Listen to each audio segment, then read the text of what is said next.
wasallam wa ila arwahi abaihi wa ikhwanihi minal anbiya'i wal mursalin salawatullahi wassalamuhu alaihi wa alaihim ajma'in wa ala ali kulli wassahabati wal qarabati wa tabi'in wa tabi'it tabi'in bi ihsanin ila yaumiddin wa ila arwahi walidina wa muallimina wa zawil huquqi alaina ajma'in wa khususan ila hadrati Syekh Wan Ahmad bin Muhammad Zain Al-Fatani bisiril Fatihah.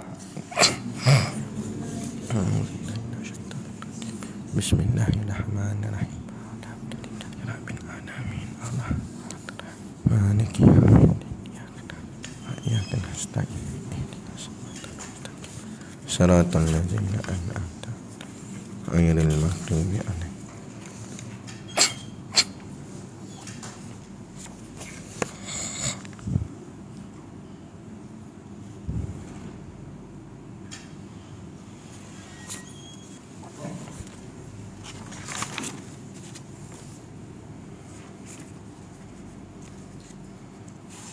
Bismillahirrahmanirrahim.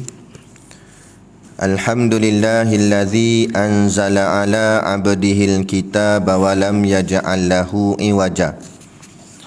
Asyhadu an la ilaha illallah wahdahu la syarikalah. Wa asyhadu anna sayyidana Muhammadan abduhu wa rasuluh.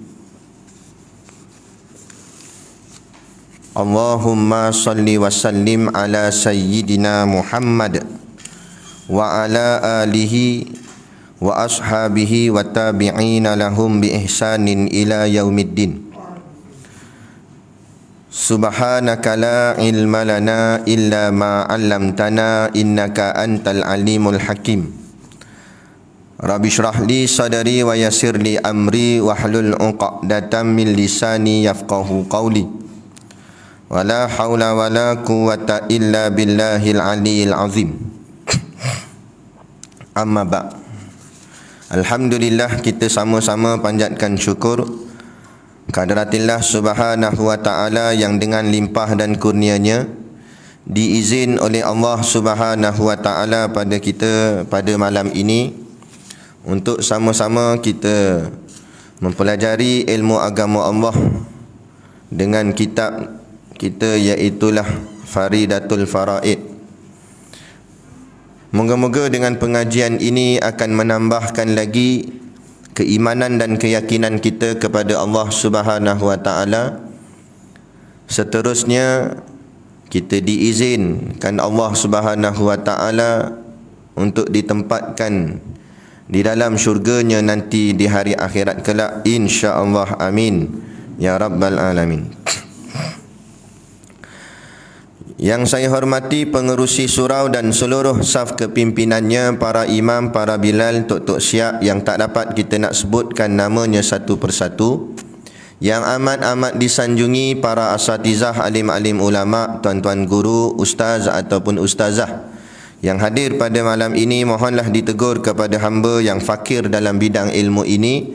Sekiranya apa yang disampaikan dan dikongsikan ada salah dan silapnya, yang kita kasihi ayah-ayah, ibu-ibu, pemuda-pemudi, muslimin dan muslimat yang dirahmati Allah sekalian. Baik, kitab Jawi muka surat 4, 11 baris ke 11 daripada atas. Qala al-muallifu rahimahullahu ta'ala wa nafa'ana wa iyyakum bi ulumihi fid daraini amin ya rabbal alamin. Kata pengarang kitab, bermula permulaan barang yang wajib pada syarak atas tiap-tiap mukallaf, iaitu orang yang akil lagi baligh, sama ada laki-laki atau perempuan, itu bahawa yang pertama, mengenal ia akan Allah Ta'ala, artinya mengetahuikan segala hukum sifatnya dan segala hukum ketuhanannya, dan mengetahuikan segala yang membawa kepada mengetahuikan demikian itu, daripada segala barang yang bergantung dengan rusul, maka tiada dikehendaki dengan mengenal Allah Ta'ala itu mengetahuikan hakikat zatnya subhanahu wa ta'ala, kerana tiada dapat mengetahui oleh yang baharu akan hakikat yang qadim. Baik, ni kita sambung lagi berkenaan dengan soal akidah lah dalam kitab kita ni. Jadi kita dah mula masuk dia punya isi dia yang pentingnya, iaitulah ini perbicaraan tentang apa yang kita kena tahu sebagai mukallaf, sebagai hamba Allah yang mengaku beriman, apa yang kita kena buat dan apa yang kita kena tahu untuk nak mengesahkan iman kita tu. Iaitulah dia kata awal barang yang wajib itu, yang pertama sekali mengenal Allah. Awaluddin ma'rifatullah. Awal-awal agama itu mengenal Allah. Dalam bahasa Arab dipanggil ma'rifatullah. Dalam bahasa kita Melayu, ma'rifah tu maknanya kenal. Ma'rifatullah artinya mengenal Allah. Kadang-kadang dia ada pahaman pelik-pelik. Dia kata ilmu, dipanggil ilmu makrifat. Ilmu makrifat bukan makrifat sebenarnya. Makrifat lepat. Yang sebenarnya makrifah. Ada. Dia ilmu, dia kata tak boleh ngaji ni ilmu makrifat. Sebab ni ilmu tinggi. Memang tinggi. Buh kita atas rak bukan main tinggi. Nak ambil pun tak sampai. Nampak? Jadi tinggi tak tinggi itu bukan bicara dia. Ini adalah wajib atas tiap-tiap mukallaf, atas tiap-tiap individu. Maka kata Syekh, permulaan barang yang wajib. Permulaan barang yang wajib. Maksud barang yang wajib, apa yang wajib?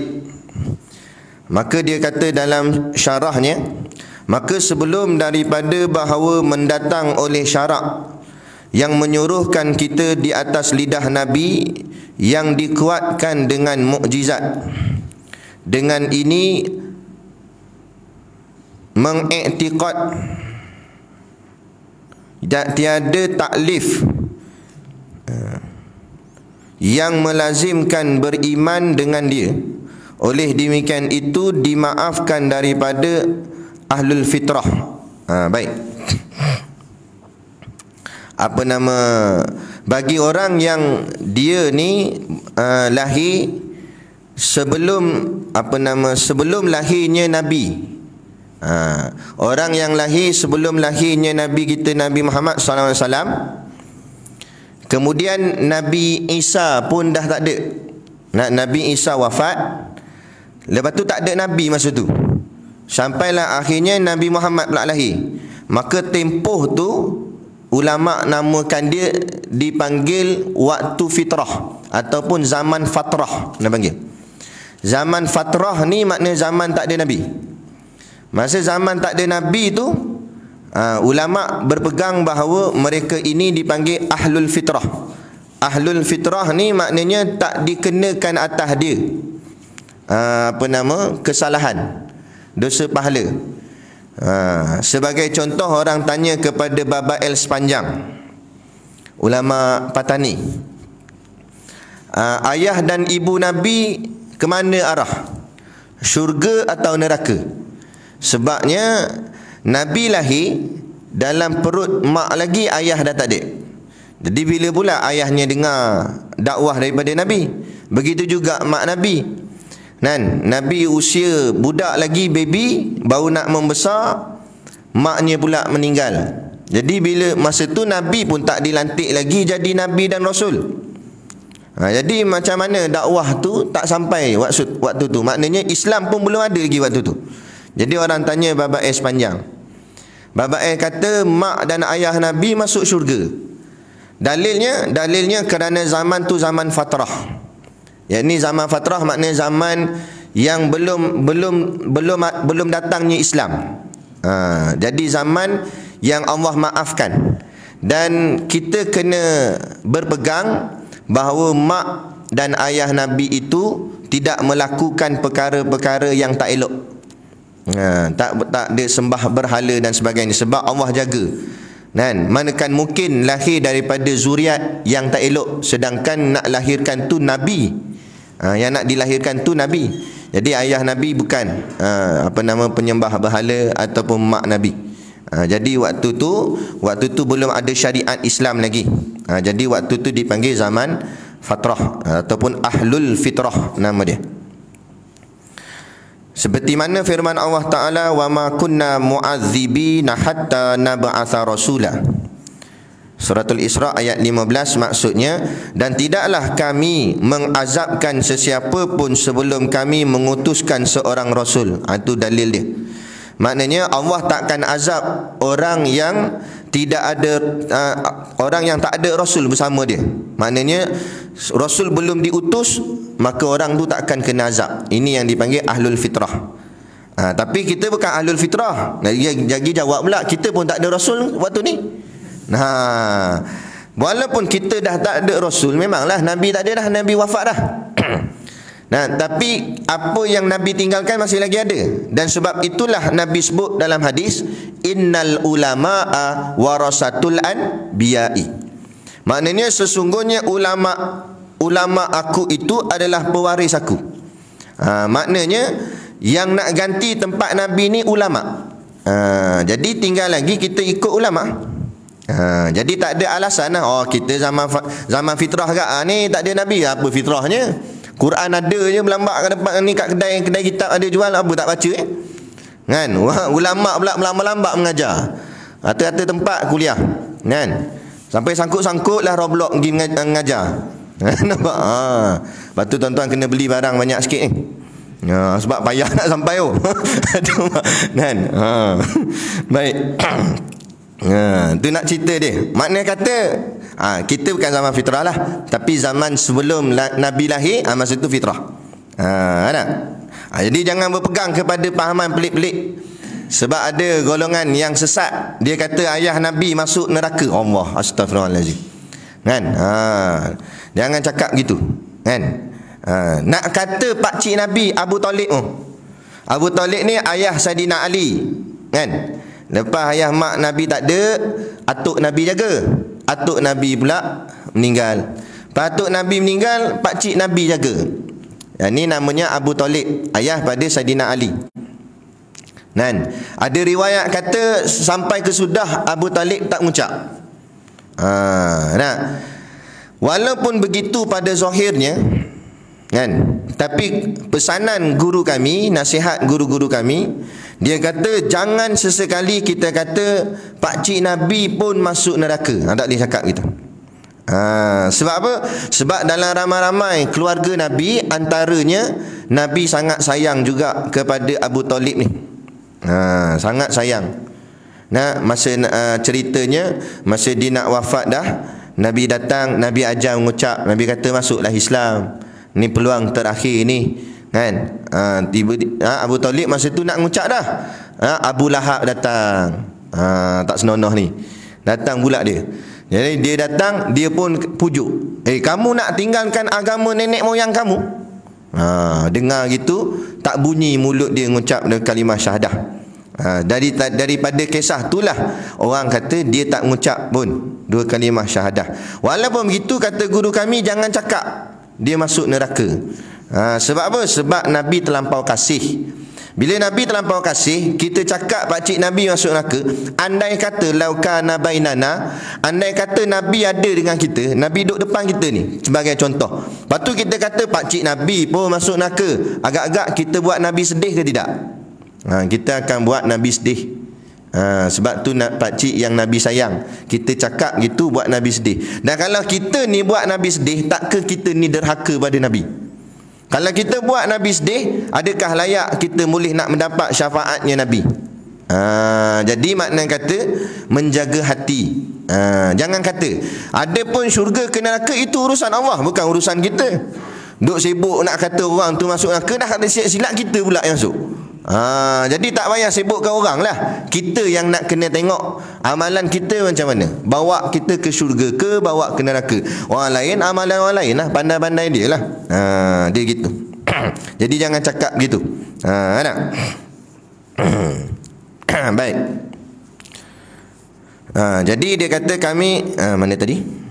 Untuk menerangkan yang benar dan yang salah. Tujuan Rasul Allah utus untuk menerangkan yang benar dan yang salah.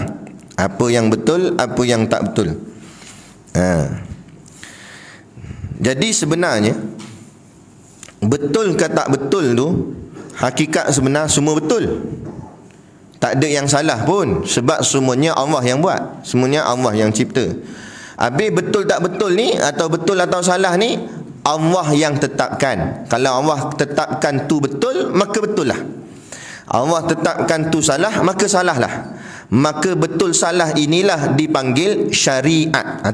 Itu namanya syariat. Jadi setiap Nabi dan Rasul, mereka membawa syariat masing-masing. Dan syariat kita sekarang ialah syariat Muhammadiyah. Ini maksudnya syariat Nabi kita Nabi Muhammad SAW berpandukan Al-Quran dan juga hadis yang qat'i. Yang tidak qat'i, ijma' dan juga qiyas. Jadi kita kena walak, kena taat, kena ikut sami'na wa ata'na. Kami dengar, kami taat. Pada Quran, pada hadis apa yang telah Allah sampaikan melalui wahyunya daripada mulut Nabi juga, dan juga sabdaan Nabi daripada mulut Nabi juga. Jadi sebagai contoh nah, babi tu siapa cipta? Allah agak cipta. Bila takkan Allah cipta benda salah? Nak faham yang tu dari segi hakikat. Allah cipta benda betul dah, maknanya babi tu tak ada masalah pun. Dah tu kenapa tak boleh makan? Dah Allah tak bagi makan. Tu je. Dan kalau Allah bagi makan, buat celok tepung. Kongsi ramai-ramai. Nampak yang ni bahagian hidung, ni bahagian peha. Ikut sukalah nak buat seekor ke. Tak kira lah. Kan? Tapi dah Allah tak bagi. Sama tak? Kenapa kita boleh makan ayam? Sebab Allah halalkan makan ayam. Maka halal. Itu pun halal atas sembelihan dengan nama Allah. Kan? Kalau tak dengan jalan sembelihan, kena langgar lenyek dengan lori, tak boleh jadi bangkai. Padahal ayam yang sama kak. Jadi maknanya bukan pasal makan tu macam mana ke apa jadi, bukan. Pasalnya Allah bagi ke tak bagi, tu je. Dan siapa yang tetap ni? Allah tetap. Inilah namanya hukum dan peraturan Tuhan. Ikut Allah lah. Allah nak tetap macam mana. Ada. Terpulang pada Allah. Sebab tu macam contoh, kalau ikut syariat Nabi dulu-dulu, dalam kitab tafsir sebut, kalau Nabi yang dulu-dululah, antara syariat mereka tu, iaitu kalau nak bertaubat, kena bertarung pedang. Orang yang nak bertaubat tu, dua-dua tu, dia dua orang ni buat dosa, lepas tu dia nak taubat pada Allah, dua-dua ni kena lawan pedang sampai mati, barulah taubatnya diterima. Itu dulu punya cerita. Kan? Zamanlah Allah bagi syariat pada Nabi kita Nabi Muhammad, siapa nak bertaubat, minta ampun pada Allah, nescaya aku ampuni. Kalau pakai syariat dulu, habis dalam surau ni tak ada habis. Dengan saya pun tak ada. Nampak? Kita banyak buat salah. Nak taubat, habis main pedang kita. Kan? Mati seorang-seorang. Kan tak? Itu rahmat daripada Allah. Kepada nabinya, tertumpah ke kita umatnya. Begitu. Sebab tu kita kena rasa syukur kan adanya nabi. A'zamu nikmatin an'amallahu biha ala saqalaini, kata ulama, nikmat ataupun berkat yang paling besar yang Allah kurniakan kepada dua makhluk yang terbeban. Dua makhluk terbeban ni, makhluk yang bernama manusia dan makhluk bernama jin. Wa ma khalaqtul jinna wal insa, dan taklah aku jadikan jin dan manusia. Kan? Maknanya dua makhluk ni yang terikat ni dengan pahala dosa ni. Maka kata ulama, tak adalah nikmat paling besar yang Allah kurniakan kepada dua makhluk ni melainkan nikmatu Rasulullah sallallahu alaihi wasallam, yakni nikmat dapat menjadi umat kepada baginda Nabi Muhammad sallallahu alaihi wasallam. Kerana apa? Kerana Allah melimpahkan rahmatnya pada Nabi, maka rahmat Allah tertumpah pada umatnya, yakni kita. Dia jin zaman sekarang ni pun dikira sebagai umat Nabi kita Nabi Muhammad sallallahu alaihi wasallam. Nabi kita hebat. Bukan setakat menjadi Nabi pada manusia, malah jadi Nabi kepada alam jin juga. Jin yang Islam lah. Itu. Dan firman lagi, rusulan mubashirina wa munzirina li'alla yakuna linnasi 'ala Allahi hujjatun ba'da rusuli wa kana Allahu azizan hakima. Surat An-Nisa ayat 165, maksudnya Rasul-Rasul yang telah kami utuskan itu semuanya pembawa khabar gembira kepada orang-orang yang beriman dan pembawa amaran kepada orang-orang yang kafir dan yang mengerjakan maksiat. Dia konsep dakwah Nabi, dakwah Rasul ni memang ada dua ni, iaitu mubasyiran wa nadhiran. Mubasyiran artinya berita gembira, wa nadhiran artinya berita peringatan. Dua ni saja. Atau dengan bahasa tasawuf kita panggilnya sebagai khauf dan roja. Khauf artinya menakutkan, roja artinya mengharapkan. Kan? Dalam kaedah kita berdakwah mesti ada dua benda ni. Sebab itulah yang Allah terapkan di dalam nabi-nabi dan rasulnya dalam konteks dakwah ni. Mesti ada mubasyiran, berita gembira. Berita gembira kepada orang beriman untuk menggairah dan menggalakkan dia cinta kepada amal ibadat. Itu yang disebut semayang berjemaah dapat 27 darjat. Lepas tu kita kena faham, kata ulama, yang disebutkan angka bukan dengan bilangan sebenar. Bila Nabi sebut 27, bukan 27 ketul pahala tu, tapi maksud 27 tu nisbah. Semayang jemaah 27, semayang seorang satu. Makna ibarat besarnya rahmat Allah bandingan orang yang semayang jemaah dengan semayang seorang, ibarat nisbahnya 27 nisbah 1. Maknanya terlampau banyak lah nak masukkan situ. Situ cerita dia. Cakgi dia buat kira 27, dia tulis kat kalender, subuh tadi 27 dah. Zuhur 27 dah berapa dah tu. Dia kata okey dah 54 dah ni, asal tak pergi tak apa kot, banyak dah ni, dia kata. Dia bukan kira begitu. Dia buat kira macam tu.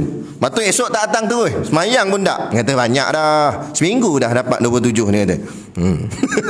Nampak? Kena pula dia pergi Mekah, dengar kata semayang di Mekah 100,000 pahala. Balik memang tak semayang tu kot. Nak tikar nombor ekor tu kot. Dia kata awak macam ni, 100,000 bah. Banyak dah pahala, dia kata. Jangan tamak. Tukmu kita jawab. Bukan kira macam tu. Tapi yang disebut angka-angka tadi tu sebagai satu bentuk nisbah, nak menunjukkan besarnya rahmat Allah. Supaya dalam amal ibadat tu dia ada tingkatan. Dia ada nisbah dia, mana ibadah yang lebih aula, lebih utama, dan mana yang kurang utama, supaya bila bertembung antara utama dengan kurang utama, kita dapat ambil yang utama. Tetapi kalau waktu tu ada masyaqqah, ada halangan, maka terpaksa ambil yang kurang utama. Macam masjid tutup sebab Covid lah. Paling utama semayang jemaah. Tiba-tiba ada musibah menyebabkan tak boleh kita nak berkumpul ramai sebab boleh membahayakan, mudaratkan kesihatan. Maka terpaksa keluar pandangan masjid ditutup untuk sementara, bukan selamanya, untuk sementara. Maka masih lagi tak salah pada sisi hukum hakam agama, sebab dia ambil jalan yang kurang utama, tapi still ada pahalanya, yakni semayang di rumah. Kalau semayang di rumah pun boleh lagi dapat 27, semayang satu family. Jangan buat alasan lah. Marah masjid tutup ni, siap buat mogok depan gate. Tulis dengan kad Manila. Lah kali bila masjid buka, dengan dia dengan kad Manila hilang, tak tahu gimana. Nampak? Tak mahu macam tu. Tu. Supaya tidak ada bagi manusia sesuatu hajat atau sebarang alasan untuk berdalih pada hari kiamat kelak. Allah utus Rasul terangkan apa yang boleh buat dan apa yang tak boleh buat, supaya nanti kita semua tak ada alasan depan Allah Ta'ala. Kita nak kata kita tak tahu ke apa, mana tak tahunya. Dakwah sampai dah. Kita orang cakap apa, saya nak kena ini, tak ada alasan. Sebab tu Allah jadikan Nabi kita, Nabi Muhammad SAW ini, dia menceburi semua bidang yang kita cebur. Maknanya apa kerjaya kita, Nabi pernah jadi kerjaya tu. Ada? Kita jadi doktor, katakan contoh, jadi doktor. Lepas tu bagi alasan, sebab saya sibuk kerja doktor ni sampai tak boleh nak semayang. Nabi pun pernah jadi doktor. Nabi pernah jadi doktor. Cuma zaman tu tak panggil doktor dah. Zaman tu panggil mu'allij. Mu'allij ni bahasa Arab. Bahasa Melayu artinya perawat. Orang tu, yang merawat orang lain. Ada Nabi ada cara rawatan dia. Cara rawatan Nabi ruqyah nabawiyah. Tu cara baca ayat Quran. Itu rawatan lah tu. Itu namanya rawatan Islam. Makan habatus sauda, minyak zaitun, madu, itulah namanya rawatan Islam. Itulah rawatan cara Nabi. Jadi Nabi pun tabib, Nabi pun doktor. Jadi tak ada alasan. Kita nak bagi alasan apa pun tak ada. Raja sekalipun, saya sibuk nak rasmi sana, nak rasmi sini, nak ada persidangan raja-raja gini-gini sampai tak ada nak buat ibadat gini. Tak, Allah akan tunjuk Nabi Sulaiman yang bukan setakat raja sesebuah negara, tapi raja dunia terus. Bukan setakat dia takbir manusia, dia takbir binatang dan semua jin-jin duduk bawah ketenteraan dia. Dia boleh takbir dan dia boleh takbir dan dia taat pada perintah Allah. Kenapa kamu baru takbir sesebuah negeri atau sesebuah negara tak boleh taat dah perintah aku? Tak ada alasan. Tak ada alasan. Sampaikan akhirnya seorang pun tak boleh nak bagi alasan depan Allah Ta'ala. Sebab semuanya ada dah Allah tunjukkan di dunia ni sebagai contoh. Lepas tu tak boleh kita nak elak, nak bagi alasan apa sibuk sangat. Sibuk sampai tak boleh datang dengar kuliah, tak boleh solat jemaah. Apa ni? Mesyuarat. Dah esok main golf. Dah lusa jumpa klien. Tak ada. Lah kali jumpa Israel terus, malaikat maut. Apa tahu? Nampak kan? Aduh. Terhadap Allah Ta'ala sesudah mengutuskan rasul-rasul itu. Dan ingatlah Allah Maha Kuasa lagi Maha Bijaksana. Jangan nak bohong Allah. Allah lebih tahu apa saja yang kita buat. Faedah, telah berselisih para ulama pada yang awal-awal wajib atas mukallaf itu. Maka bermula kaul yang dipilih oleh ulama muhakkikin bahawasanya awal-awal yang wajib itu makrifah, yakni yang pertama fardu atas manusia itu makrifatullah dan makrifah segala rasulnya. Dalam bab orang mukallaf ni, kita semua ni dalam nak menentukan nak mengaji apa dulu. Bila contoh kita baru masuk Islam, tapi kita bukan masuk Islam dah, lama dah, ataupun kita baru nak berhijrah kepada jalan agama ni, jadi apa benda nak kena buat dulu. Sini ada berlaku khilaf di kalangan ulama. Antara ulama yang berpendapat, dia kata kena belajar mengenal Allah dulu. Belajar sifat-sifat Allah, sifat 20 tu.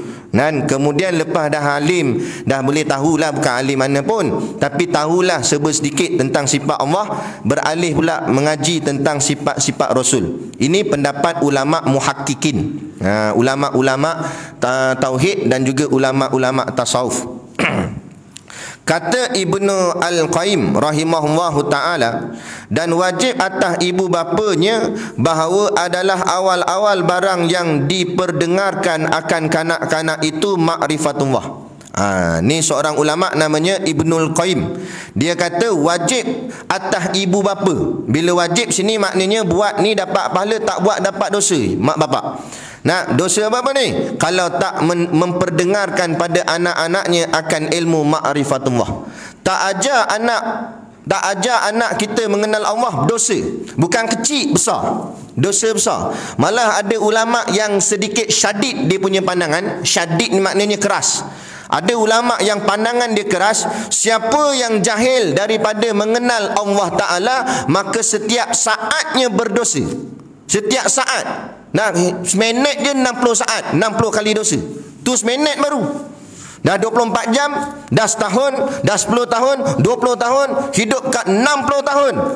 Sifat 20 langsung tak pernah dengar, tak pernah tahu. Apa tu wujud kidam bakok, langsung tak tahu. Bayang berapa banyak. Ini pandangan yang keras lah. Tu. Sebab tu benda ni tak boleh kita buat main-main. Sebab tu hari ni minta maaf cakap, Nah, sebab tu hari ni kebanyakan kita manusia ni, umat Islam khususnya, banyak mementingkan keduniaan. Sebab apa? Sebab keluar perut mak ni kita dah disuruh ajar tentang hal-hal dunia, hal-hal makhluk. Sibuk belajar tentang makhluk tapi tak belajar tentang yang mencipta makhluk. Nah, belajar tentang sains. Ni sebagai contoh nak cakap. Kita semua kata bila tanya nak masuk syurga, masuk neraka, pasti semua jawab nak masuk syurga. Betul tak? Tapi kita buat bandingan. Nak masuk syurga ni modal dia apa? Modalnya ilmu akhirat. Ya tak? Berapa banyak kita mengaji ilmu akhirat? Sebagai contoh di sekolah kebangsaan, subjek agama satu, pendidikan agama Islam satu subjek. Subjek dunia berapa banyak? Kat 10 subjek. Sains saja sampai 3. Fizik, kimia, bio. Lepas tu bahasa Inggeris, lepas tu sejarah, lepas tu geografi. Macam-macam. Macam-macam. Kat 10 subjek dunia, satu subjek akhirat. Lepas tu nak masuk syurga. Tik. Pintu syurga mana nak buka kalau begitu? Kita meletakkan dunia lebih besar pada akhirat. Lepas tu ada hati nak masuk syurga. Macam mana? Orang cakap angan-angan mak jenin pun tak angan macam tu. Macam mana jadi? Inilah yang berlaku sekarang ni. Sebab tu akhirnya jadi belajar tinggi-tinggi sampai profesor, doktor, madya lah apa tak madya lah. Sampai jadi orang hebat lah kononnya atas tu. Jadi nama terkenal, jawatan besar, tapi akhirnya cakap mulutnya memperendahkan agamanya. Kenyataan yang sudah dulu. Pernah ada orang kata, dia kata bila orang banyak duk cakap, Ustaz Kazim duk cakap pasal Habatus Sauda lah apa semua ni, dia kata pula rawatan Islam perlu dibuktikan keberkesanannya dulu. Yang nak dibuktikan keberkesanan rawatan Islam atau rawatan yang bukan Islam? Rawatan Islam ni datang daripada siapa? Datang daripada Nabi. Takut tuan-tuan nak cakap ni. Slow jawabnya. Rawatan Islam datang daripada Nabi. Apa yang Nabi cakap datang daripada siapa? Wa ma yantiqu anil hawa in huwa illa wahyu yuha. Baca surah Najmi ayat 3 dan 4. Kan? Nabi ni bercakap, Nabi buat, dia takkan cakap dan takkan buat benda yang datang daripada nafsu atau dirinya sendiri, melainkan semuanya in huwa illa wahyu yuha. Semua Nabi kata, semua Nabi buat, semuanya wahyu yang diwahyukan Allah pada dia. Maknanya barang wahyu. Bila barang wahyu, barang daripada Allah. Takkan barang daripada Allah ni barang yang tak logik atau barang. Bolehkah kita nak kata apa yang datang daripada Allah ni kita kena kaji dulu? Kita kena buktikan dulu. Allah tu bukan daripada orang, daripada Tuhan. Ni silap ni. Maka bila dia minta untuk dibuktikan keberkesanan, itu tanda dalam hati ada keraguan. Bila ada keraguan, Allah jawab dalam Quran, afillahi syakkun, adakah kamu ragu-ragu dengan aku? Kamu ragu-ragu dengan Allah? Sedang nyawa kamu tu macam mana kamu boleh hidup? Macam mana kita boleh hidup? Nak kata kerana ada jantung. Orang mati pun ada jantung. Cuba belah badan dia, postmortem. Orang mati, bila mati jantung hilang. Dah ada situ jantung tu. Tapi jantung tak berdegup. Kenapa tak berdegup? Kenapa yang hidup jantung berdegup? Siapa yang degup kan? Apa tu benda ni? Ma'rifatullah paling awal sekali. Barulah dikenal Allah. Bila kenal Allah, masuk ke ilmu sains, barulah akhirnya sains akan ikut Quran. Tapi bila belajar sains dulu, lepas tu baru nak belajar agama, akhirnya Quran terpaksa ikut sains. Yang ni yang jadi. Sebab tu perkara ni, sebab tu ulama tegas sungguh zaman dulu-dulu. Kena mengaji dulu. Sungguh ni ilmu ma'rifatullah. Jadi wajib pada ibu bapa mewajibkan ataupun buatlah macam mana usaha dan ikhtiar untuk mendidik anak mengenal Allah, mengenal Tuhan sejak daripada kecil lagi.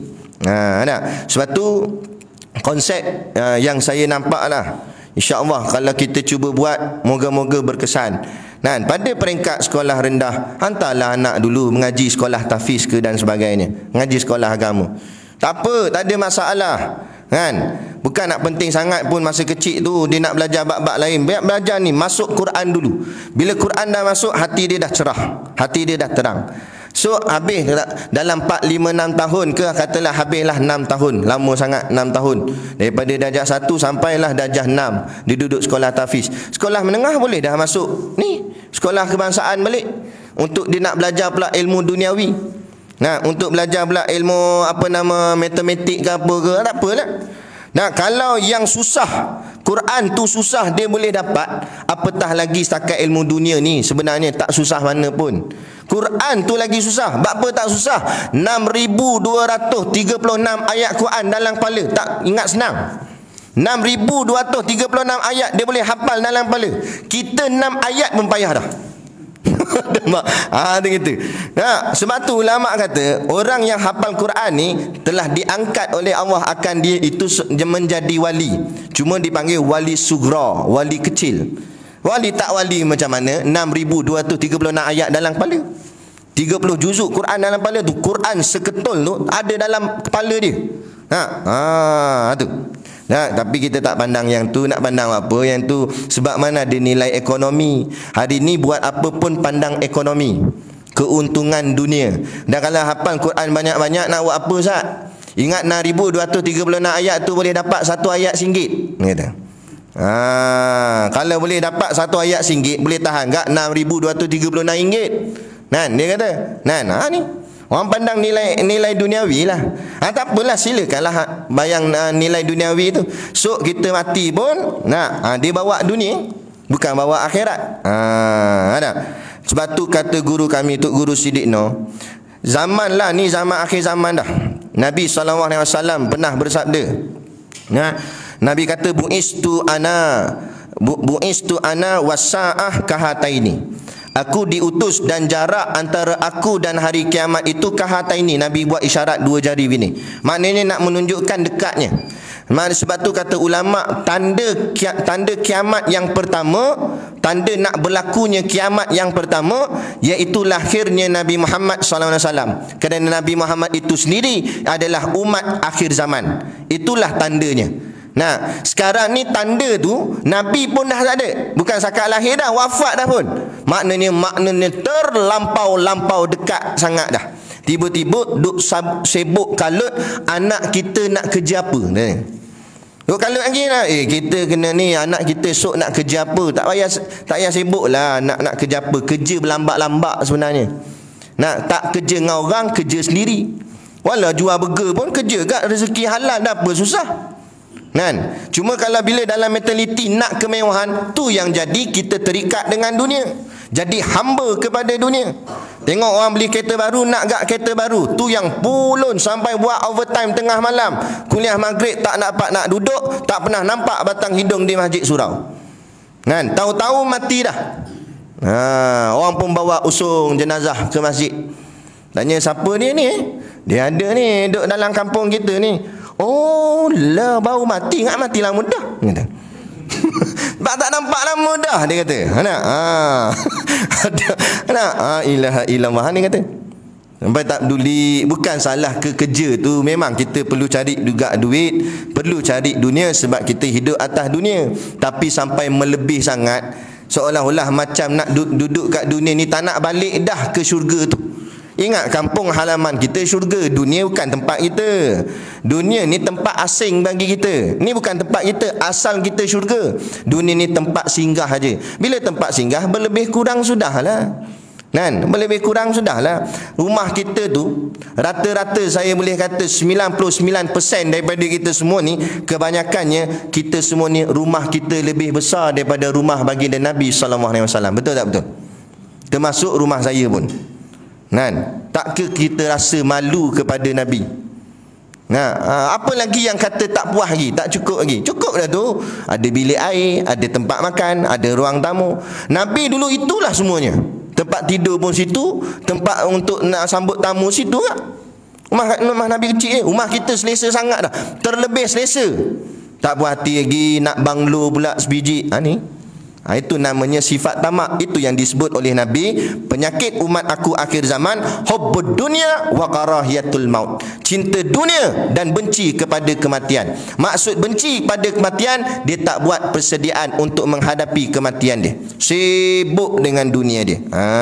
Tu. dan tauhid akan Allah, kan? Mengesakan Allah, dan bahawa diajarkan kanak-kanak itu apabila berakal ia akan barang yang wajib bagi Allah Ta'ala dan barang yang mustahil atasnya dan barang yang harus padanya.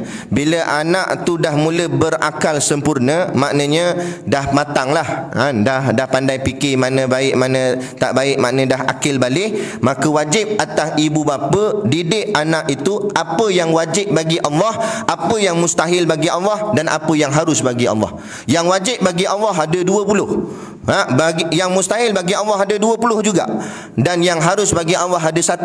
Maka 20 campur 20 campur 1, 41 dia punya bilangan aqaid dia. Maka 41 itulah kata ulama terkandung di dalam kalimah la ilaha illallah. Tu maksud la ilaha illallah tu 41 tu. Kemudian sambung pula mengaji tentang sifat Rasul. Yang wajib bagi Rasul 4, yang mustahil bagi Rasul 4, yang harus bagi Rasul 1. 4 campur 4 campur 1 jadi 9. Maka 9 ni kata ulama termasuk di dalam kalimah Muhammadur Rasulullah. Maka 41 yang tadi campur yang 9, maka jadi 50 bilangan dia. Maka 50 itulah kata ulama 50 aqaidul iman. Baru lengkap kalimah la ilaha illallah Muhammadur Rasulullah dalam diri dia.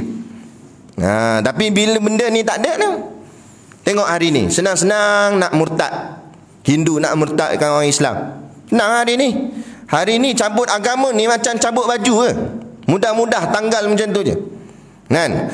Bukan sakat nak murtad, hina agama pun lambat-lambat. Macam-macam hari ni orang hina agama. Kan? Sebab apa semuanya jadi macam ni? Jahil. Lepas tu orang kata dalam tempoh-tempoh Covid ni pula, statistik dunia mengatakan ramai yang nak bunuh diri, ramai yang bercerai-berai suami isteri, ramai yang keluar daripada Islam. Alasan tekanan hidup. Sebab lockdown apa semua, kerja tak ada, tekanan hidup. Saya jawab, alasan sebenar bukan tekanan hidup sebenarnya. Bukan tekanan hidup. Kalau nak kata kita hari ni sebabkan Covid ni, PKP ni kita jadi hidup susah, nenek moyang kita dulu lagi susah, tak keluar Islam pun. Nenek moyang kita dulu lagi susah, tak keluar Islam. Seekor ikan 8 orang adik-beradik makan. Betul tak? Orang dulu-dulu anak ramai 12 orang anak. Itu bini pertama, bini kedua lagi 12, 24 semua. Nampak? Kenyang menyanda sampai lah. Bulat habis anak masing-masing.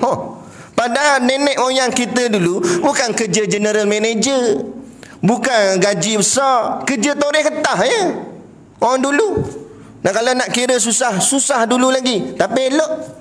Tak tinggal pun agama, taat pada perintah agama. Sebab apa? Sebab mereka dulu ada ilmu tentang agama. Nah, zamanlah ilmu agama makin dipinggirkan, makin dipinggirkan, makin dipinggirkan. Maka orang jadi jahil dengan agama. Bila orang jadi jahil dengan agama, menggunakan alasan-alasan kesempitan hidup dalam dunia dan sebagainya untuk nak jadi syarat nak keluar daripada agama. Dan kalau keluar agama, ingat senang terus ke hidup? Tak. Macam tu juga. Nah. Aduh, macam-macam alasan. Ni. Ada. Sebab apa? Puncanya tak belajar agama. Tu je. Tak diterapkan. Itu tugas. Jadi sebenarnya tugas yang wajib, yang nak didik agama ni bukan ustaz, bukan cikgu sekolah. Yang tugas yang wajib didik anak-anak pada ilmu agama, mengenal Allah, itu tugas ayah dan maknya. Kan? Kullu mauludin yuladu alal fitrah, kata Nabi. Setiap anak yang lahir mereka itu dalam keadaan fitrah. Maksud fitrah ibarat kain putih yang bersih, suci.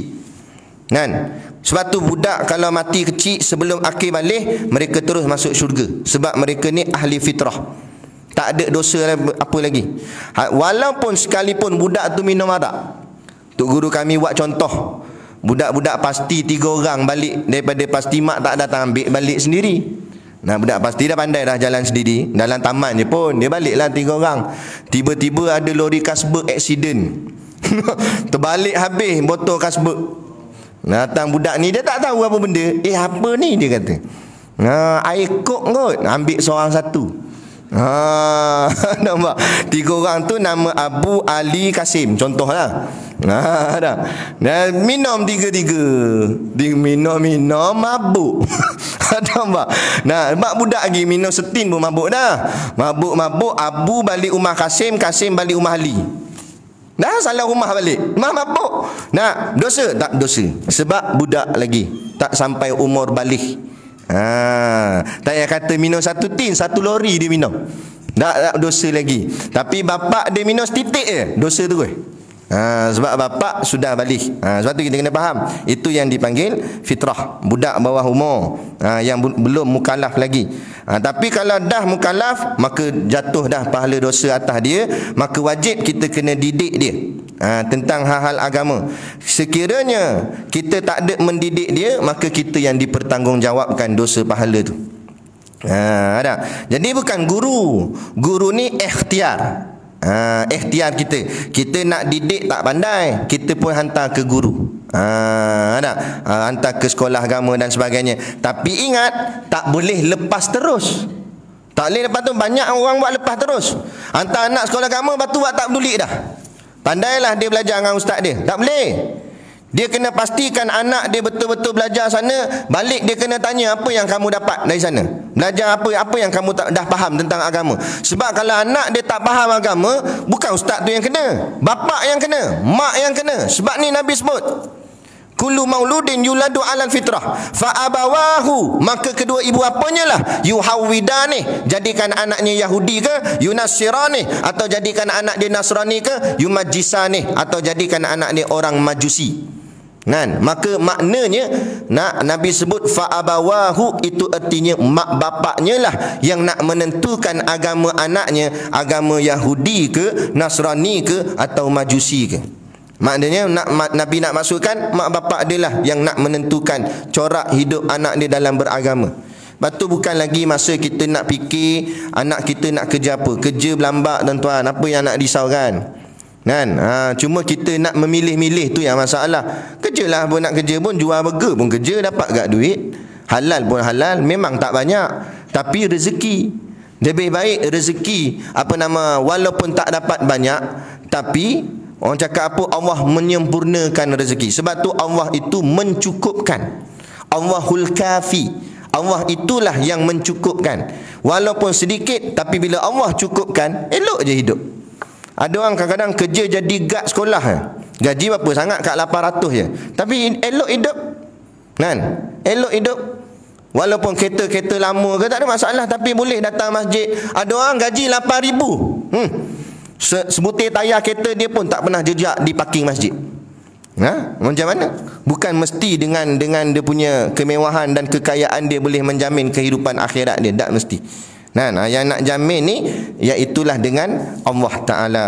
Jadi bukanlah soal kaya atau miskin alasan kita pada Allah. Soalnya usaha kita, apa yang kita boleh buat untuk agama ni. Sebab tu tak dapat tidak, kenalah mendidik ahli keluarga kita. Sebab tu Allah sebut, ya ayyuhallazina amanu qu anfusakum wa ahlikum nara. Wahai orang-orang yang beriman, jaga diri kamu dan jaga ahli keluarga kamu daripada dibakar dalam api neraka. Walaupun kita ayah-ayah mungkin rajin dah datang surau, mayang jemaah tak pernah tinggal, sampai tiang surau ni pun kenal dia. Memang istiqamah sungguh lah. Tapi dia tak pedulikan isteri dan anak-anak dia. Isteri, ayah, suami pergi surau mayang jemaah dengar kuliah. Bini duk tengok tu raja lawak tu dekat televisyen, dekat rumah. Yang anak pula main TikTok dalam bilik dengan boyfriend. Ayah tanggung. Ayah warak kan main ni, lekuk ni, orang lain 2 tanda dahi hitam, dia sampai 5. Warak kopiah tajam ni. Jangan main. Serban sampai 2 ekor turun kanan kiri. Dahsyat. Pegang tasbih tak lepas, sampai orang nak ajak sembang pun tak bagi.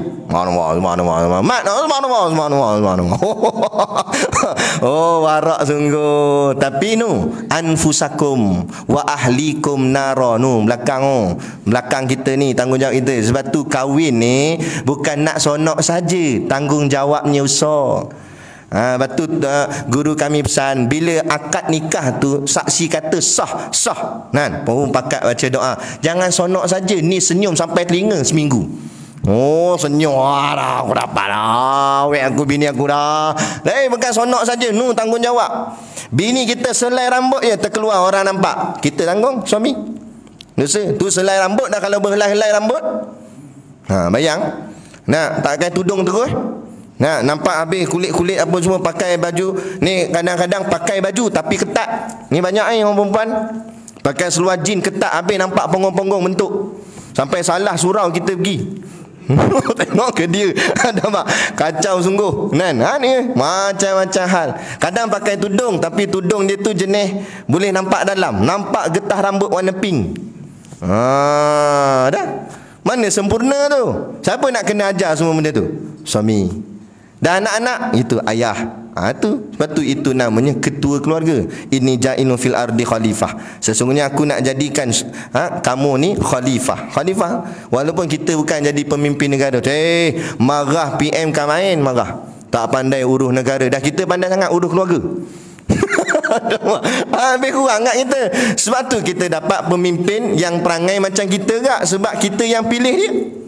Sebab tu ulama jawab, nak dapat kerajaan yang sempurna, pemerintah yang sempurna, sempurnakan dirimu dulu. Sempurnakan kita dengan agama ni dulu. Sebab tu sempurnakan dalam keluarga kita ikut Islam, barulah sempurna masyarakat ikut Islam. Bila masyarakat dah sempurna ikut Islam, barulah terbentuknya kerajaan yang benar-benar mengikut Islam. Selagi mana tak bermula daripada diri, bagaimana nak dapat dalam konteks yang lebih besar. Sebab tu ni setiap daripada kita kenalah sama-sama kita buat perubahan ke arah yang lebih baik. Memanglah saya sendiri pun bukan baik sangat, tapi kita usaha. Usaha pelan-pelan untuk biarlah ada kebaikan demi kebaikan setiap hari kita. Ada perubahan ke arah kebaikan. Dia begitu.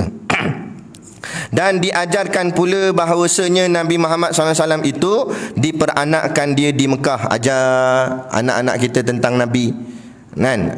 Macam malam-malam dia nak tidur tu, tak payah baca lah cerita sang kancil dengan sang kura-kura. Nak buat apa? Tak ada faedah. Zaman moden dah tak main dah. Kancil-kancil pun tak tahu pergi mana dah. Kan? Ni ajar benda. Ajar ni Nabi cakap kita ada Nabi nama dia Muhammad bin Abdullah. Dia lahir di Mekah. Beli buku kanak-kanak tu je ada. Buku kartun-kartun tu kan. Tunjuk dia. Dia tanya, Nabi tu siapa? Kita ceritalah Nabi ni lah. Kerana dia lah hari ni kita jadi Islam. Dia Allah utus. Allah lahirkan dia. Allah hantar dia ke bumi ni untuk ajar benda yang baik dan benda yang salah. Apa boleh buat, apa tak boleh buat. Kita ajar satu-satu. Ringkas gitu tak benda. Ataupun sebut nama Allah. Kita bawa di taman tadi, saya sampai awal sikit, nampak ada orang pusing-pusing bawa anak naik motor. Kan? Jangan bawa saja. Pusing tu sebut ke anak tu. Tengok bukit tu. Cantik tak bukit tu? Tu Allah buat. Dia tengok-tengok rumput tu. Tu Allah buat tak? Kan? Tiba lalu amoy. Tu pun Allah buat juga. Dengarlah. Dia tunjuk ni Allah buat, ni Allah buat. Lama-lama budak tu akan tanya, Abah, Allah tu siapa? Dah semua ni Allah buat. Abah, Allah tu siapa? Kita terang Allah tu Tuhan kita. Dia yang cipta kita semua ni, bukan sakat bukit. Adik tu pun Allah yang cipta. Ni semua dia cipta ni semua milik dia. Ceritalah sikit. Bukan suruh nak keluar ayat Quran atau hadis Nabi. Bukan buka kitab dengar ni baca. Tak payah. Bukan kita nak khutbah ke apa pun. Cerita sikit-sikit je. Lama-lama dia terbuka lah. Barulah dia ada kemanisan iman sejak daripada kecil.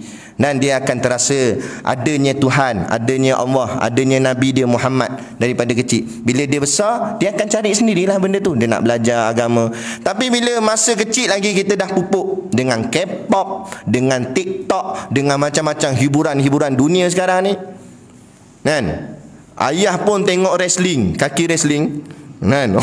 Anak Allah, pakai spender saja anak. Anak terikut lah. Kan? Kita yang ajar dia sebenarnya tu. Kita yang didik dia. Apa yang kita tonton, itu dia belajar. Kita tengok apa kat TV tu. Kan? Bukan salah ke TV tu. Kita yang kontrol. Remote kan kat tangan kita. Kita yang kontrol. Kalau kita buka tu cerita 30 minit Ustaz Don ke apa ke, dia tengok tu. Sebab tu saya tanya, bila tanya budak-budak kecil kan, budak-budak sekolah, Cita-cita nak jadi apa? Jarang kita nak dengar budak-budak akan jawab nak jadi ulama atau nak jadi ustaz, jarang. Kalau ada pun mungkin 1 dalam 1000. Kebanyakannya semua kata nak jadi apa? Nak jadi polis, nak jadi tentera, nak jadi doktor. Tak salah semua tu. Tapi persoalannya, kenapa tak keluar perkataan nak jadi ustaz? Kenapa tak keluar perkataan tu? Sebab apa? Sebab budak-budak kecil tak kenal apa tu ustaz. Yang dia kenal polis, yang dia kenal tentera. Dia ikut apa dia kenal. Sebab dia tahu benda tu, dia bukan tahu banyak budak-budak ni. Sebab apa? Sebab itu yang kita kenalkan pada dia. Kita bawa dia jalan, lepas tu ada Roblox kan, musim-musim PKP ni. Anak mu tanya, siapa tu bah duduk bawah payung tu? Itulah polis. Dia boleh tahan orang. Tahan boleh, saman boleh. Power nak jadi polis lah. Budak tu nak jadi polis. Sebab nak tahan orang tak? Dia kata, nanti adik dah besar, adik jadi polis, adik tahan ayah. Adik, anak dia pula. Dia jadi faham gitulah. Nampak pula siren warna merah. Tu apa pula tu? Itu bomba. Nak jadi bomba. Tapi kalau kita bawa dia ni ke rumah Allah, majlis agama, kita bawa, dia pun tanya, siapa duduk dekat depan tu banyak sangat cakap tak berhenti-henti tu, dekat pukul 9 dah tu. Anak tu tanya. Kita pun kata, itulah ustaz. Banyak cakap dia. Adik nak jadi macam dia lah, banyak cakap.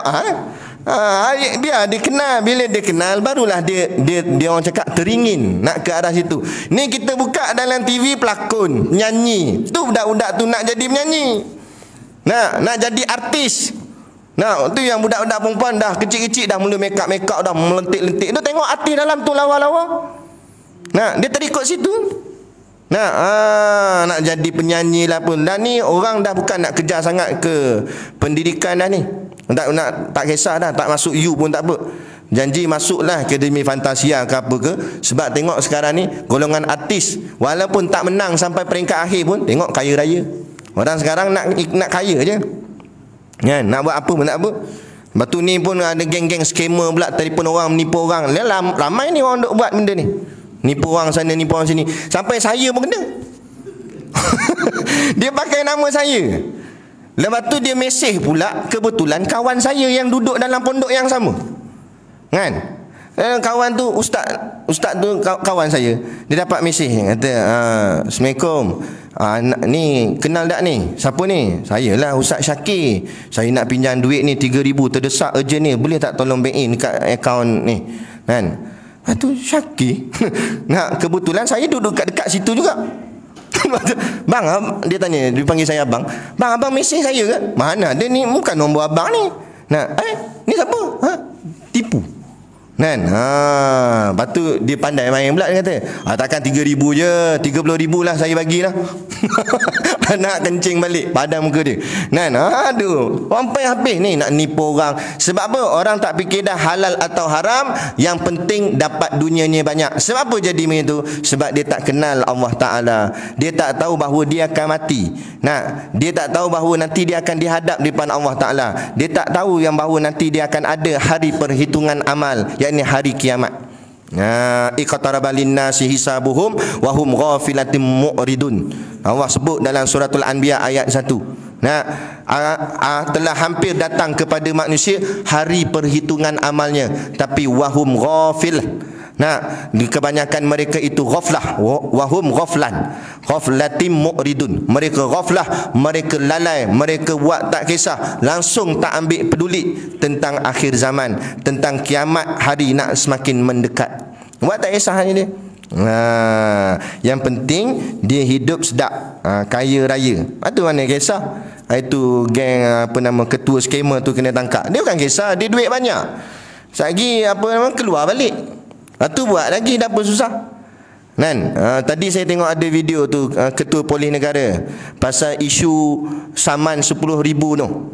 Dia kata saman 10,000 ni dia sasarkan kepada orang yang degil melawan SOP. Contohnya kelab-kelab malam yang tak diizin buka tapi buka juga.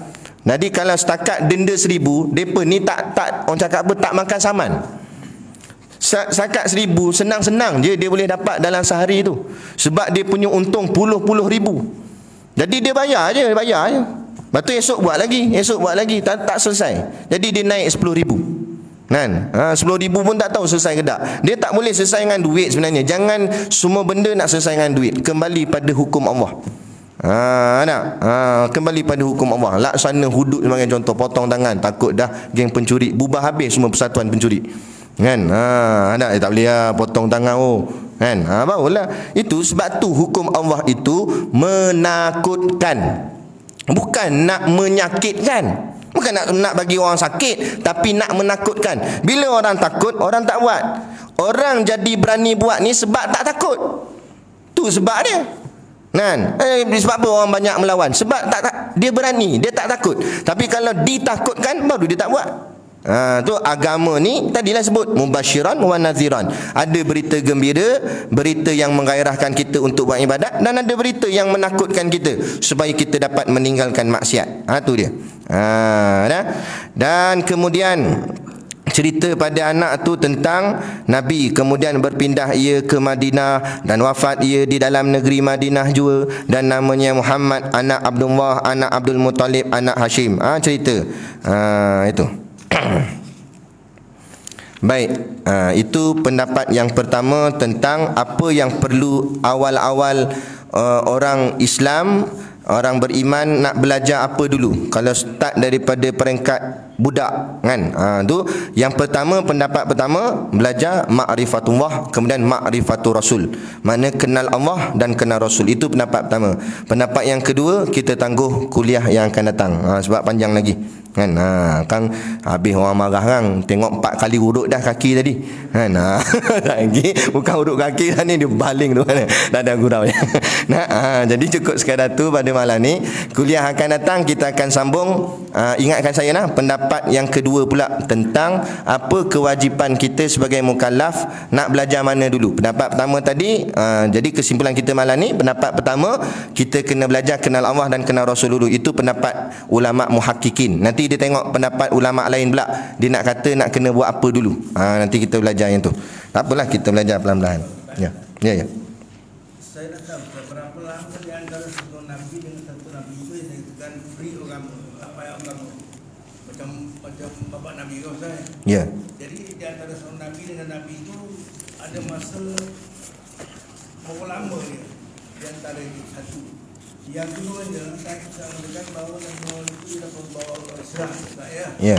Tapi kalau kita tengok nabi-nabi semua itu pun membawa Islam juga, sebab dia membawa tauhid. Ya. Saya fikir bahawa Nabi itu bukan cuma Islam, tetapi dia pelengkap kepada Islam. Kerana bila datang Nabi, yang lain-lain itu dia punya syariat dan pakai saya. Kemudian yang ketiga bukan, adakah Nabi boleh mendoakan pak saudara dia Abu Talib itu kerana dia bukan Islam? Setahu saya, kalau kita orang Malaysia tak boleh doakan. Yang pertama saya belum lupa dah. Yang pertama tadi apa? Jarak antara yang dikatakan bukan free agama, fitrah. Free agama lagi mana kata sekati nak masuk agama pula, agama lain tak. Maknanya fitrah. Tapi dalam waktu fitrah tu masih lagi ada tinggalan yang dipanggil millati Ibrahim, ajaran Nabi Ibrahim. Sebab itulah bersangkut paut kita Islam ni, agama kita, agama Nabi kita Nabi Muhammad ni dengan Nabi Ibrahim banyak perkara. Sebab tu dalam tahiyat kita ada sebut nama Nabi Ibrahim. Sebab tu dipanggil selawat Ibrahimiyah. Maknanya mereka yang zaman fitrah itu, mereka ikut panduan yang macam mana yang mereka belajar daripada cara-cara ajaran Nabi Ibrahim. Sebab tu orang tanya Nabi Muhammad sebelum dilantik jadi Nabi. Nabi dilantik jadi Nabi umur 40. Sebelum tu Nabi buat apa? Nabi semayang ke tak? Ulama jawab Nabi semayang, tapi cara Nabi Ibrahim punya ajaran. Yakni semayang di waktu pagi dan semayang di waktu petang. Sebab tu ada ulama kata subuh dan asar itulah kesinambungan ataupun ibadat yang dibuat oleh Nabi dulu. Kemudian Nabi kita ni adalah syariat yang ditambah. Itu yang jadi jarak masa tahun tu tidak diketahui, tak ada dalam syarat. Dan bukan semua Nabi tu ada zaman fitrah dia. Sebab ada gak Nabi yang dia terus sambung-sambung je. Lepas Nabi ni wafat, Nabi ni pula lahir. Jadi tak menentu. Dan bilangan Nabi pula bukan sedikit. Bilangan Nabi 124,000 orang. Bilangan Rasul 313. Yang kita kena ambil tahu 25 tu je. Sebenarnya bukan 25 je, banyak. Jadi berapa puluh ribu tahun ni memang ramai Nabi dan ramai Rasul. Cumanya yang sampai last kali akhir zaman, lepas Nabi Isa tu tak ada Nabi lain dah. Nak tunggu kemunculan Nabi Muhammad. Masa itulah orang menunggu-nunggu umat akhir, Nabi akhir zaman tu. Sebab tu orang Yahudi dia menyangkakan Nabi yang dikatakan akhir zaman, yang ditunggu-tunggu tu, datang daripada keturunan dia. Samalah contoh macam keadaan umat kita hari ni, kan? Umat kita dah terumbang-ambing. Maka saya rujuk ramai ulama pun, macam ada orang tanya Syekh Wan Izzuddin, macam mana dengan COVID-19 ni, apa semua ni, macam mana nak selesai ni? Nah, Syekh jawab senang je, kita tunggu kedatangan Imam Mahdi. Ni bila saat tu dah terlampau genting, maka masa itulah akan muncul. Sebab tu untuk makluman kita bersama, 27 Rejab ni Isra' Mi'raj kan, 11 hari bulan 3 kalau tak silap. 28 esoknya itu genap 100 tahun kerajaan Turki Uthmaniyah jatuh. Dalam hadis Nabi sebut setiap 100 tahun akan ada mujaddid, akan ada pejuang yang Allah akan lahirkan, dia akan tegakkan agama. Sekarang agama kita ni graf dia menurun. Jadi 100 tahun lepas ni dia akan naik balik. Maknanya kebangkitan Islam akan bermula. Jadi kebanyakan ulama dia kata sekarang ni dah dalam tempoh fasa akhir zaman. Maka 100 tahun yang nak mendatang lepas ni, kemungkinan besar mujaddid itu ialah Imam Mahdi. Jadi inilah orang akan tunggu-tunggu lepas ni. Orang akan tunggu. Macam tu juga zaman tu, orang tertunggu-tunggu kedatangannya Nabi akhir zaman. Lahir kat mana, duduk mana. Lepas tu ahli-ahli kitab banyak dia mengkaji. Lepas tu yang bila Nabi masa kecil, Nabi pergi ke Syam ikut pakciknya, bapa saudaranya, untuk pergi berniaga. Kemudian ada seorang ahli kitab ni, dia nampak lain kepada budak ni. Dia kata, siapa tu? Dia kata, tolong bawa dia balik. Itu dia dah besar nanti dia akan jadi Nabi. Sebab apa dia tahu? Sebab apa yang dibaca dalam kitab ada pada Nabi kita Nabi Muhammad masa tu. Padahal masa tu Nabi Muhammad belum dilantik jadi Nabi lagi. Budak lagi waktu tu. Bila Nabi duduk kat pohon pokok, pokok tu rimbunkan dia. Nabi berjalan mana, awan ikut. Dia nampak benda-benda macam tu. Sebab tu macam sekarang ni, ulama-ulama dia kaji hadis akhir zaman, kan? Kaji kat mana kemungkinan munculnya Imam Mahdi tu, ataupun mana tenteranya, belah mana ni yang penuh banyak-banyak kajian ni. Yang dipanggil kajian eskatologi dan sebagainya tu. Jadi nak ceritanya, zaman fitrah itu tak tahulah jangkaan berapa jaraknya, tetapi itulah zaman yang orang tertunggu-tunggu. Tetapi bukanlah maksudnya free. Sebab tu saya tak suka menggunakan free religion atau free agama. Maknanya bebas. Bukan bebas. Dia ikut ajaran Nabi Ibrahim, cumanya syariat Islam belum sampai waktu tu. Kemudian soalan kedua, Nabi-Nabi semua bawa Islam. Betul. Yang sebenarnya semua Nabi-Nabi bawa agama Allah. Cuma yang dekat Nabi Muhammad ni dinamakan dia Islam. Sebab tu lagi satu kita kena faham, syariat Nabi-Nabi lain, tak sama. Syariat Nabi Muhammad tak sama dengan syariat Nabi Ibrahim, Nabi Isa dan sebagainya. Memang betul Nabi Muhammad lah yang melengkapkan semuanya. Sebab ada hadis Nabi kata, aku ibarat Nabi-Nabi ni semua ibarat sebuah bangunan. Kemudian dalam banyak-banyak bangunan tu ada satu sudut batunya tak ada. Maka akulah batu itu untuk melengkapkan bangunan tu. Memang betul pun. Tetapi tak boleh kita nak kata semua sama. Sebab lain, syariat dulu lain. Sebab tu bila Quran datang, kitab Zabur, Taurat dan Injil tidak boleh lagi diikuti. Walaupun, tapi kita tak menafikan. Jangan tolak. Jangan kata Zabur tak betul. Tak, Zabur betul, Taurat betul, Injil betul. Tetapi tak boleh ikut waktu sekarang. Sebab yang kena ikut Quran. Lepas tu kita kena faham perkara tu. Itu yang kedua. Dan yang ketiga, orang Islam tak boleh didoakan. Okey. Orang yang bukan Islam, dalam kisah yang saya sebut tadi, Nabi tak mendoakan pun pakcik dia. Nabi cuma minta pakciknya mengucap kalimah syahadah. Memang tak ada nak kita mendoakan orang bukan Islam. Cuma ada satu yang dibenarkan, doakan orang tu masuk Islam boleh. Kan, kita doa ramai-ramai minta moga-moga Ling Guan Eng masuk Islam, boleh? Boleh, tak salah. Kan? Jangan kita anti sangat. Kan? Mana tahu silat-silat dia masuk Islam lebih pada kita lagi. Kan? Ya. Itu orang yang masuk Ya. Ini yang sudah meninggal. Sudah meninggal memang tak boleh, dan Nabi pun tak pernah doa pun. Walaupun Pak Sagar memang tak boleh dah. Tak boleh. Sebab yang nak menyelamatkan semata-mata Allah. Dan Nabi memang boleh bagi syafaat, tapi tetap dengan izin Allah. Allah izin baru syafaat tu boleh. Allah tak izin, syafaat tu pun tak boleh juga. Jadi memanglah ada kisah dia nanti di hari kiamat, Nabi sujud, Nabi minta pada Allah. Jadi cumanya dalam cerita yang saya masukkan tadi, jangan terlalu mulut kita ni berkata pakcik Nabi masuk neraka sebab kerana takut melukakan hati Nabi, sebab Nabi sayang kepada pakcik dia. Jadi soal pakciknya syurga ke neraka tak payah kita bicarakan, itu serah pada Allah. Allah lebih tahu hambanya nak letak tang mana. Yang masalah kita, syurga ke neraka, itu patut kita kena risaukan. Yang tu yang paling utama, paling mustahak. Sebab tu ulama tasawuf ni dia lebih berhati-hati. Lepas tu keluar daripada perdebatan. Kadang-kadang setengah orang dia berdebat tentang ni ayah mak Nabi ke mana, pakcik Nabi ni syurga. Tak payah debat bab tu. Ni masalah kita. Kita bukan nak beramal untuk orang lain, kita nak beramal untuk diri kita. Diri kita ni nak ke syurga atau nak ke neraka. Sibuk bicara orang tu syurga neraka, kita tak tahu ke mana lagi. Dia begitu. Jadi tapi doa untuk orang bukan Islam yang telah meninggal, lepas tu kita doa moga dia ni, katalah dia tu mualaf, anak masuk Islam, mak bapak dia mati dah tapi kafir, dia tak boleh doa mak bapak dia supaya Allah ampun kekafiran dia tu, tak boleh, dia dah mati kafir.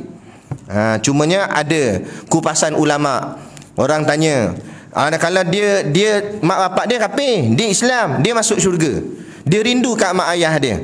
Dan bila mak bapak dia kafir, mak bapak dia tak ada dalam syurga, mak bapak dia dalam neraka, dan dia masuk syurga. Jadi dia sedih sebab mak bapak dia tak ada dalam syurga, sedangkan dalam syurga tak ada benda sedih.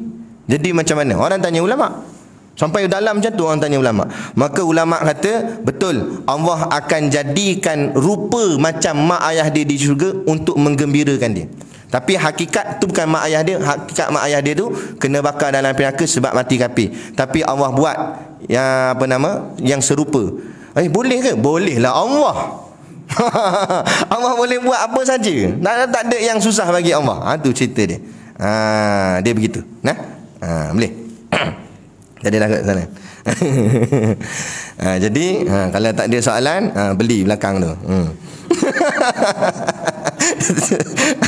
Jadi cukup sekadar tu pada malam ni yang dapat kita kongsikan. Moga-moga sedikit sebanyak memberi manfaat dan kefahaman kepada kita bersama, dan moga-mogalah kita buat perubahan pada diri kita masing-masing, termasuk diri saya sendiri, ke arah yang lebih baik dan lebih baik. Dan janganlah putus kita dengan ilmu, kerana kita perlu hidup dengan ilmu untuk menyelamatkan kita dunia dan akhirat. Dan teruskanlah didikan kita pada ahli keluarga kita, isteri dan anak-anak kita, kerana itu tanggungjawab kita.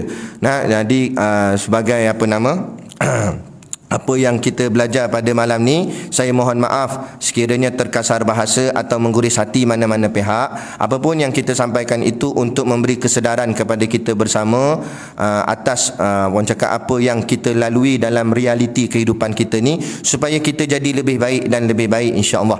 Jadi apa-apa pun yang baik itu datang daripada Allah, dan segala kesilapan dan kekurangan itu silap saya sendiri dari segi adabnya. Adapun hakikatnya kullu min indillah, setiap sesuatu semuanya daripada Allah Subhanahu wa ta'ala. Wabillahi taufiq wal hidayah. Assalamualaikum warahmatullahi wabarakatuh. Belum doa belum? A'udzubillahi minasyaitonirrajim. Bismillahirrahmanirrahim.